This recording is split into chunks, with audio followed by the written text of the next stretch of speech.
Good time.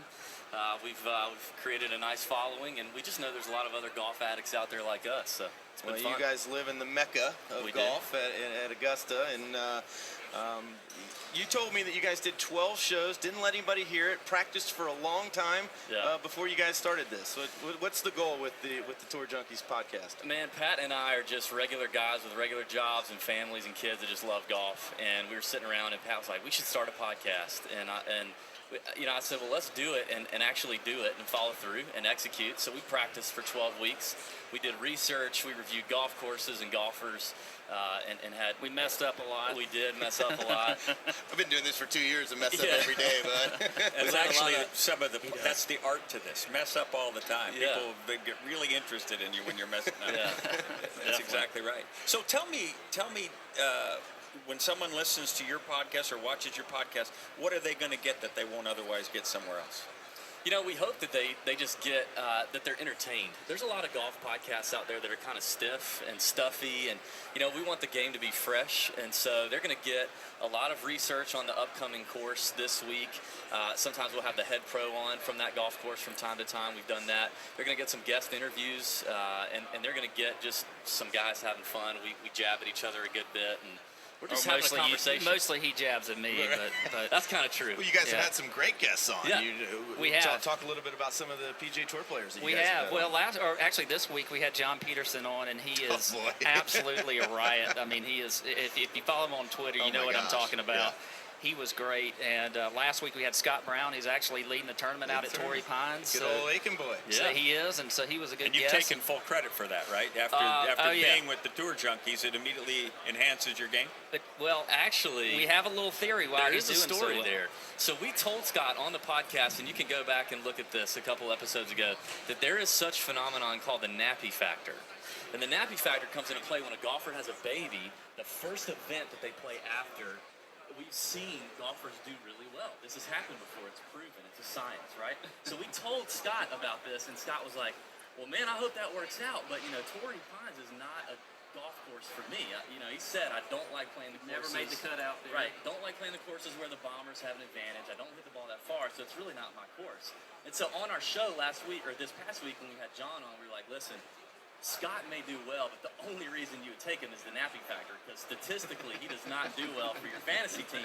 And then he comes out yesterday on the south course. It shoots a 6 under. Now we also pinned him on the show and said, listen, if you go out and win your event after, you're going to give the Tour Junkies some credit for this Nappy Factor thing, right?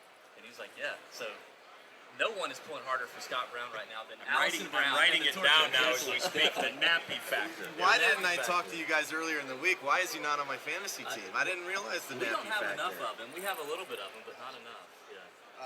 You guys are good old Georgia boys, so I'm kind of surprised to let you on headset, being Georgia fans. But some of the guys, a bunch of the guys that went to Georgia, they've won a couple national championships on the golf course, and have had they have 7 winners on tour last year. It's they've been doing an excellent job, but it's got to be fun interviewing some of those guys because they're sweethearts. Yeah, they're good guys. I mean, Pat knows a couple of them a little better than I do, but he's older than I am. I do, so, and sometimes to my own demise, I'll put more Bulldogs on my fantasy teams. But they've just been great lately, and I think you'll see big things again this year from them. Well, you guys are doing a great job. Why don't you tell everybody how they can find your stuff? So the website is tourjunkies.net, and you can get directed to a lot of things there. But we're also on iTunes, so you can find us on iTunes, the podcast app. SoundCloud, you can look us up as well. And then a lot of our following and our funny stuff, a lot of the stuff we've been doing at the PGA show this week is on our Twitter handle as well, which is @Tour_Junkies. So again, @Tour_Junkies. Who wins on the golf course between the two of you? It's always me. Actually, it's a pretty good fight. He always starts ahead, but then I always come back and beat him. And I'm kind of a bomber. Is it always you just play each other? There's no strokes given? No strokes. No, straight up. Neither one of you would accept anything like that, right? No, and you know what? Pat is normally one to want to get strokes. We have a little side bet. We have a side bet this week. I took Fabian Gomez to beat Hunter Mahan this week, and I'm like 4-0 in our bets here lately. And of course, Fabian goes out and shoots +4 yesterday, and Mahan's even. And whoever loses this bet is going to be doing a nasty karaoke song that our So Pat might actually win a bet, and it might result in me doing some weird karaoke jam, probably Britney Spears or something. You'll have to sing it in Fabian Gomez's native You think tongue. so? Absolutely. I can work with that. That's a great idea. I think you should. Dang it, Rick. I think you should get a Little make him do a flamenco Bieber song or guitar. something. Yeah. Hey, actually, we talk about Bieber on the podcast. He's- I'm a Bieber fan. I could rock a Bieber song. You're due though for me to get you. This is true. Yeah. That should be its own genre of music, rockabilly. You can tell just by listening to him right here that Yeah. this podcast is going to be something It's you don't want to it's miss. Right, it's right down our alley, no question about The it. Tour Junkies, David, Pat, thanks for your time, man. Thanks, Appreciate Carl. it. Thank you. Appreciate All it. right, we're going to take a quick break. Rick Neuheisel will be with me the rest of the way. You're listening to Inside the Ropes Live from the 2016 PGA Merchandise Show floor. We'll be back with more Inside the Ropes in just a minute.